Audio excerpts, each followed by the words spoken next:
예, 성경 공부 사도행전 12장 하나님의 말씀 공부하도록 하겠습니다. 11장에서 그 안디옥 교회의 이야기로 지난주에 마쳤습니다. 바나바가 사울을 청빙해 와서 함께 목회를 했고 1년간 그들을 가르쳤을 때 그리스도인이다 이런 칭호를 받게 되었다라고 했습니다. 지난주 성경 공부 참고하시고요. 그리고 이들은 예루살렘에 부조하러 출발을 한 걸로 11장은 마무리가 되었습니다. 자, 12장 1절에 보면 그때에 라고 나옵니다. 그때에 체크를 해주세요. 동그라미를 쳐주시고 요때가 언제냐 적으세요. 복음이 이방인들에게 긍정적으로 전파되던 때를 말합니다. 복음이 이방인들에게 긍정적으로 전파되던 때에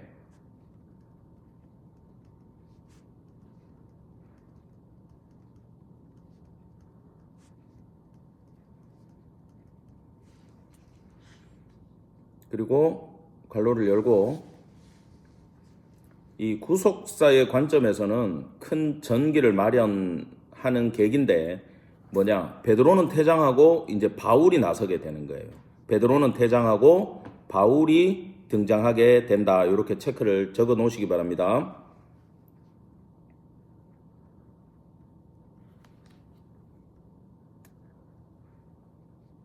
자, 헤롯 왕이 손을 들어 교회 중에서 몇 사람을 헤아려 하여 요한의 형제 야고보를 칼로 죽이니 이렇게 되어 있어요.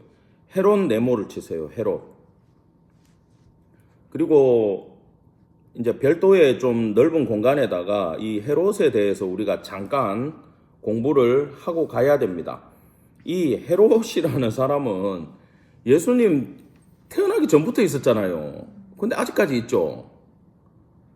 이 헤롯이 성경에 도대체 몇 명이냐?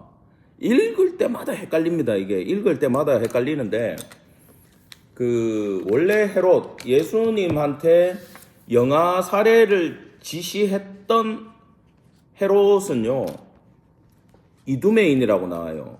에돔 사람이에요. 이방인이에요. 그가 로마에 청탁을 해가지고 유대의 왕이 되었고 자칭 헤롯 대왕으로 이제 헤롯 왕가가 유대에서 시작이 된 겁니다. 근데 본인은 이방인이니까 유대에서 왕을 한다는 게 힘들잖아요. 사실은 혈통적으로 그죠? 자격이 없지 않습니까?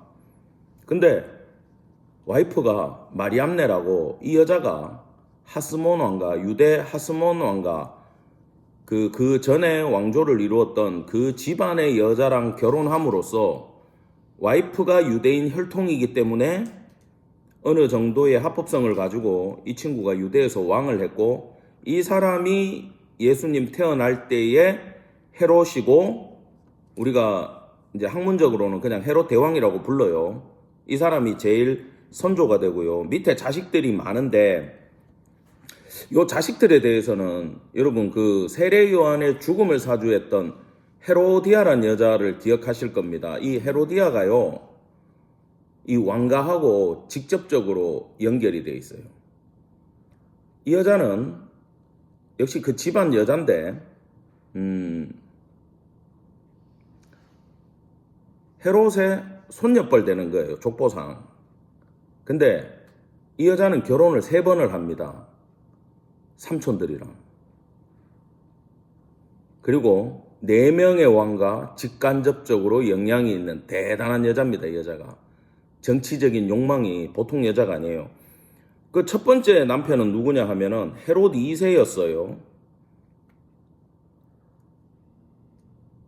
근데 갈아탔죠. 두 번째 남편이 헤롯 빌립 1세예요.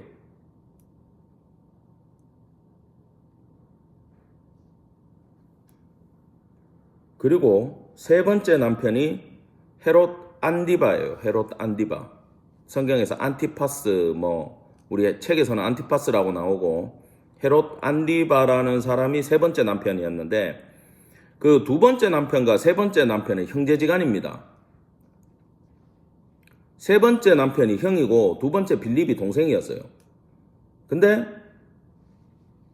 동생의 여자를 형이 취하면서 계속 황후의 자리를 이 여자는 누리면서 가는 거죠. 이해가 되죠?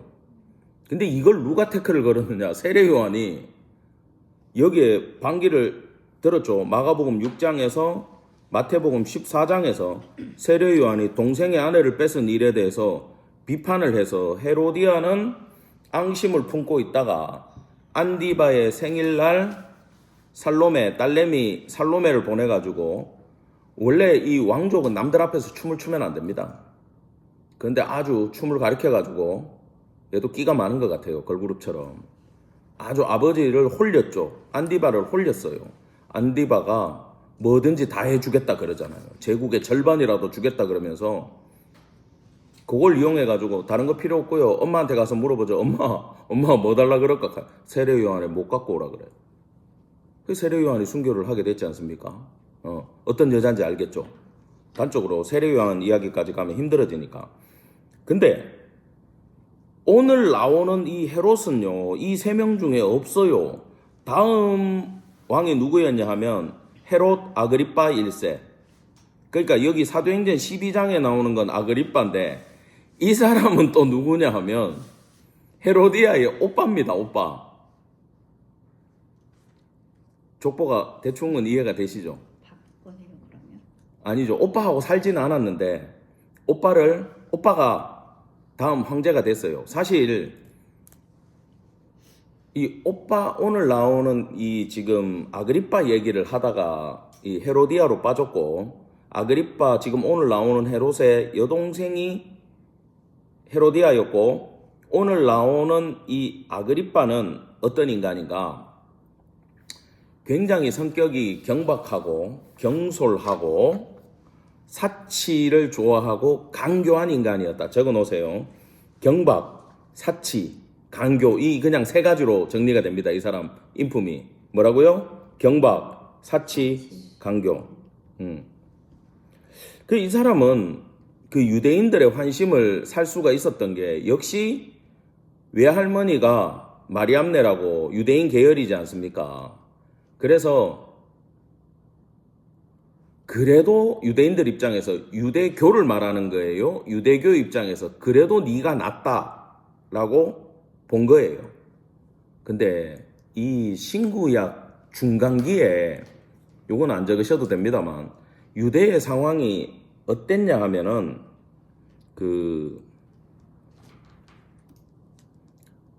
여러분 그때 신구약 중간기가 구약 성경 끝나고 신약 성경 시작하기까지 중간에 400년이 빈다 그랬잖아요.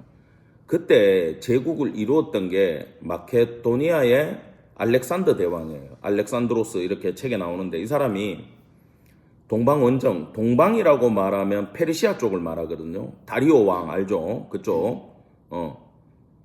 아닥사스다 이쪽이 이제 페르시아인데 이 그리스 쪽에서 일어난 마케도니아가 모든 그쪽 지역을 연합하고 정복을 끝낸 다음에 바로 어디로 쳐들어가냐 하면 이 알렉산더가 동방으로 쳐들어갑니다. 그러면서 이제 아주 그쪽 페르시아 왕국은 박살이 나죠. 근데 그 정복 전쟁을 그까지만 하고 끝냈어야 되는데 이제 인도까지 넘본 거예요. 근데 벌써 오랜 기간 지속되는 전쟁 원정길에 모든 장군들은 힘들어요, 안 힘들어요? 힘들고 지치죠. 그러니까 전쟁을 그만하고 고향으로 돌아가고 싶었을 거예요. 그래서 원인은 알 수 없으나 33세의 나이에 알렉산더가 객사를 합니다. 그러고 나가지고 왕국은 네 쪼가리가 나요. 4명의 장군에 의해 가지고 네 쪼가리가 나는데 그때 그 시리아 쪽 안디옥이라고 하는 그 도시가 성경에 16개가 나온다 그랬지만 그 시리아 안디옥이 또 이름이 어디서 왔다 그랬어요? 안티오쿠스, 셀류쿠스 왕조의 안티오쿠스에서 이름을 딴 거라 그랬지 않습니까? 그쪽 이제 차지한 게 이 셀류쿠스 왕조인데 이 양반이 굉장히 정복력이 강했어요. 그래서 그 이집트 쪽까지 이제 먹으려고 전쟁을 왔다 갔다 하면서 갔더니 이미 로마가 다 먹어버렸거든. 그래 안티오쿠스 에피파네스가 올라오는 길에 열받아가지고 유대를 밀어버렸지 않습니까? 홧김에 칼을 뽑았으니 뭐라도 해야 된다 해가지고 밀고 거기에서 이제 처음에는 그렇게 안 했어요, 이 친구가. 근데 봉기가 자꾸 일어나고 이 제국에 거부를 하니까 이 안티오쿠스가 어떤 일을 저지르냐 하면 유대의 종교를 말살해야 되겠다 싶어가지고 성전에다가 제우스 신상을 갖다 놓고 돼지의 피로 제사를 드리라 그랬어요. 하나님의 율법과 완전 배치되잖아요. 그리고 결국 이 일로 이제 마카비가 일어나서 항전을 했고 이런 일들이 이제 있었고 이 안티오쿠스를 쫓아내고 성전을 회복한 게 수전절이야. 그래서 요한복음에 보면 예수님이 수전절 때 뭐 어떻게 했고 뭐 이런 기사가 나오지 않습니까? 이게 수전절에 이제 기원이 된 사건인데 그때 그러니까 신구약 중간기에 유대의 이 유대교가 어느 정도로 타락했냐 하면 많은 사람들이 성전에 가서 하나님 앞에 제사를 하는 게 아니라 이 헬라 문화 있죠, 그리스 문화. 체육대회 옛날에 이런 거 자료 같은 거 보면은 사람들이 옷을 입고 운동을 합니까? 벗고 합니까? 벗고 하죠. 그 나체로 하는 체육대회 올림픽에 열광을 했어요, 유대인들이. 그리고 성전에 대해서도 이 친구들은 헬라파 유대인들이죠. 헬라파 유대인들은 성전을 아예 그리스식으로 제사를 바꾸겠다고 안티오쿠스를 찾아가가지고 자금 지원까지 약속을 받는 지경에 이르렀어요. 그게 예수님 오기 전의 얘기입니다. 그게 이 시대의 종교적인 상황이니 예수에 대해서 못 박아 죽이는 게 이 친구들한테는 큰일이 아니었어요. 이제 이해가 되시죠? 당시의 상황이 그만큼 타락한 시대에 예수님이 왔다는 겁니다. 아무튼 이 헤롯 아그리빠는요, 성격이 어떤지는 얘기를 했고 로마에 유학을 갔어요. 왕의 손자니까 로마에 유학을 갔는데 거기서 우리 디베료 황제한테 파티 자리에서 말 실수를 한 거야. 성격이 경박하다 그랬잖아. 사치를 좋아하고 말 실수를 해가지고 디베료가 열받아가지고 깜빵에 넣어요, 이 아그리빠를. 그래 깜빵에서 이제 죽을 날만 기다리고 있는데 디베료에서 칼리큘라로 황제가 바뀝니다. 근데 칼리큘라한테는 아그리빠가 로비를 해놓은 상태예요. 친구를 맺어놨단 말이야. 근데 칼리큘라가 황제가 되자마자 누구를 빼주겠습니까? 아그리빠를 빼고 헤롯 대왕만 받았던 유대인의 왕이라는 칭호를 헤롯 다음에 최초로 누가 받아내느냐? 이 아그리빠가 받아내는 거예요. 그리고 유대로 돌아오는데 힘들 때 사실 누가 도와줬냐 하면 헤로디아가 도와줬어.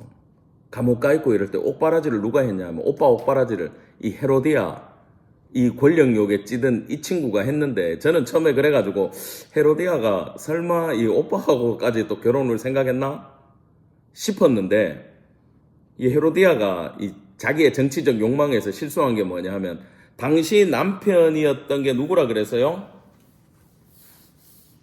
안디바라 그랬잖아요. 안티파스. 안디바를 부추겨가지고 황제한테 뽐뿌질 해가지고 원래는 이 오빠를 실각을 시키려고 그랬어. 근데 그게 잘못되고 오히려 칼리큘라가 안디바를 몰아내고 이 헤로디아의 오빠 아그리빠를 유대인의 왕으로 책봉해가지고 세워줘버리니 헤로디아는 어떻게 됐겠어요? 유배를 가야 되겠죠. 그렇게 유배를 가게 되었고 그 유배지에서 생을 마감했습니다. 근데 오빠가 유대인의 왕이 돼가지고 동생을 빼올라 그래요. 근데 여자가 나 안 가겠다. 그냥 거기서 죽겠다. 그래가지고 역사적으로 그 유배지에서 헤로디아는 죽음을 맞이했다라고 그렇게 기록이 됩니다. 근데요, 성경에서 왜 전부 다 세트로 그냥 다 헤롯이라고 얘기를 할까요? 이 부분을 우리가 보셔야 돼요. 지금 헤로디아에게 길어지는 건 이것 때문이에요.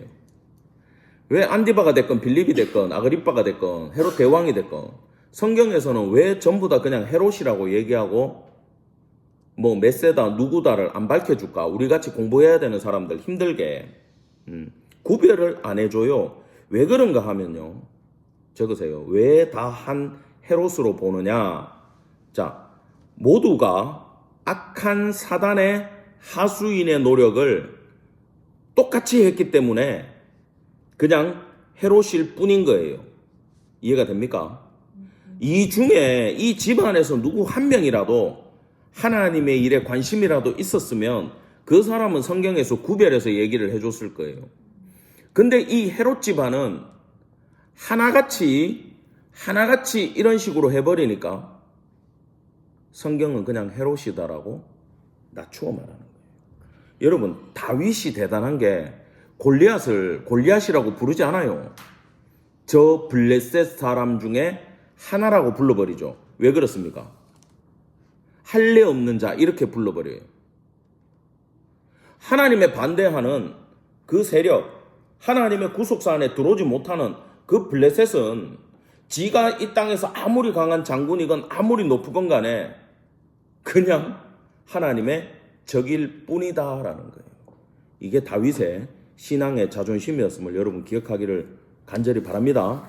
예, 그래서 여기는 그냥 간단하게 아그리빠 얘기를 안 하고 헤롯왕이라고 얘기를 해요. 이 경박하고 사치스러워 강교한 인간이 유대를 장악해야 되는데 어차피 자기 할머니가 그 마리암네라고 유대인 혈통이기 때문에 이 친구는 정치를 잘했어요. 어떻게 잘했냐 하면 이 유대교 애들의 성향을 알고 얘들한테 맞춰준 거야. 그래서 딱 보니까 크리스찬들을 싫어하거든. 예수도 죽이고 그 제자들도 이 잡아 죽여야 되는데 감옥에 넣어놔도 풀려나 버리고 이러니까 요걸 내가 잡아서 죽여주면 엄청나게 유대인들이 나를 따르겠구나. 유대교가 나를 지원해 주겠구나. 그 생각을 한 거예요. 그래서 교회 입장에서는 유대교 생사 여탈권이 없는 당시 유대교의 핍박을 받다가 이제는 이게 어떻게 바뀐 겁니까? 공권력을 갖고 있는 왕의 핍박으로 정부의 핍박으로 바뀌게 되는 또 시점이라는 거예요. 언제 교회가 흥황하고 있을 때. 복음이 이방인들에게 쫙 가고 있는데 사탄은 어떻게 하느냐? 정치적인 핍박으로 바꿔서 교회를 죽이려고 했다라는 거예요. 사탄은요, 우리가 하나님의 일을 하고 주님께 가까이 가는 것을 제일 싫어합니다. 우리가 전도를 하려고 하고 복음을 전하려고 하고 친구한테 복음을 전하려고 하면 막 이상하게 교회 시끄러운 일이 일어나고 뉴스에 뭐 목사 또 죄 지어가지고 잡혀가고 이상한 소리 하고 정말 전도의 문을 팍팍팍 막는 게 누구 역할이에요? 사탄의 역할이에요. 여러분, 이때 교회는 어떤 기도를 해야 되느냐? 물론 뒤에 나옵니다만 하나님, 어떤 상황이 되든 사명 감당하게 해달라는 기도를 하기를 간절히 축원합니다. 중요한 건 사명 감당이지 상황의 변화가 아니에요. 이 부분을 우리는 잘 봐야 됩니다. 자, 그런 연유로 요한의 형제 야고보를 칼로 죽이니, 근데 이게 참 성경이 우리 일반인들이 봤을 때 이해가 안 되는 게 스데반 집사님의 설교는 이따만큼 기록을 해주고 야고보는 예수님의 직계 제자고 요한의 형제인데 이분이 순교 당할 때는 어떻게 죽었고 어떤 말씀을 남겼고 하나도 없이 그냥 한 줄로 나오는 거예요. 여러분, 이건 고도의 기법입니다. 야고보의 순교가 교회의 영향을, 복음 전도에 악한 영향을 미친 게 있다 없다? 없다. 적들은 이런 계획을 가지고 야고보를 죽이면서 교회를 죽이려고 했지만 그의 죽음이 교회에 데미지를 주지를 못했다라는 거예요. 그러니까 여러분, 이건 뭘 말하냐 하면은 이 부분 잘 생각하셔야 돼요. 베드로는 오늘 우리가 읽었듯이 풀려나지 않습니까? 베드로는 한번 풀려났기 때문에 요한하고 한번 그 안전뱅이 일으킨 사건으로, 요한복음 4장에 나오는 그 사건으로 한번 풀려났기 때문에, 사도행전 4장 죄송합니다. 풀려났기 때문에 이 헤롯이 베드로를 잡아 가둘 때는요, 굉장히 신경 써서 가둬요. 그리고 지금 군사 기지에 군인들을, 그러니까 어때, 베드로 양쪽에 2명이 같이 수갑을 차고 깜빡 안에 있고 밖에서 2명이 지키고, 이게 또 교대로 계속 돌아가게 했어요.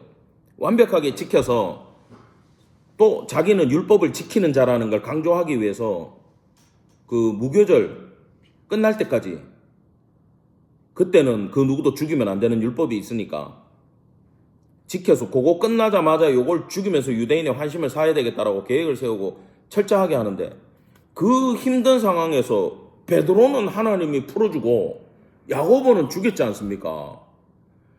그래도요, 야고보는 그 당시에 단두대에서 사형을 당했어요. 그러니까 이 로마의 사형법이 많은데 제일 잔인한 게 십자가고, 그 다음에 도끼로 목을 찍는 겁니다. 근데 야고보 사도는 칼로 죽었어요. 죄송합니다만 지금 그 포커스는 아닙니다만은 굉장히 사형 중에서는 좋은 조건으로 사형을 당한 거예요. 실제로 역사적으로 보면은. 근데 그게 중요한 게 아니고, 아무튼 우리가 봤을 때 어떤 사도는 순교를 하고 어떤 사도는 풀어주느냐. 여러분, 이 부분이 이해가 됩니까? 하나님이 누구에게는 축복을 주고 누구에게는 심판을 하시고 누구에게는 고난을 주고, 우리는 사실 그것 때문에 다 시험이 들거든요. 여러분, 우리가 알아야 되는 건, 당시에 성도들은요, 이건 요한계시록을 공부한 사람들만 아는 내용이지만 첫째 죽음이 있고 둘째 죽음이 있어요. 육이 죽는 거에 대해서 그들은 두려워하지 않았어요. 성도들은 영을 심판할 수 있는 거에 대해서 하나님을 경외했어요. 그래서 육의 목숨을 앗아가는 거에 대해서는 초대교회 성도들은 담대함이 있었고, 죽으면 죽으리이다였고, 죽더라도 끝까지 하나님 그 신앙, 내 예수 그리스도에 대한 그 고백을 하나님 지키게 해주시고, 내 살아생전 남은 내 생명으로 한 명이라도 더 복음을 전하게 해주세요가 이 사람들의 관심사였기 때문에, 이 누가 잡혀가고 죽고에 대해서 교회는 사실 데미지는 입지 않았어요. 그러나 이 땅에서의 축복이 기준인 이 시대의 성도들한테 누구는 순교를 시키고 누구는 풀어주고, 이거에 대해서는 꼭 베드로만 복받은 것처럼 보일 경우가 있지 않습니까? 예. 여러분, 죽은 야고보는요, 그거 적으세요. 죽은 야고보, 그 칼로 죽이니 옆에다가 순교로서 사명을 감당했다라는 거예요. 이분은 순교로서 사명을 감당했다. 여러분, 야고보가 벌벌 떨면서 잡혀갔겠습니까? 끝까지 신앙 고백을 지키고 그들의 회유에 넘어가지 않고 죽음으로써 사명을 감당을 한 것이, 그 당시 성도들 우리가 봤을 때 야고보는 어떤 일을 했냐 하면은, 적으세요. 담대한 믿음을 보여줬고,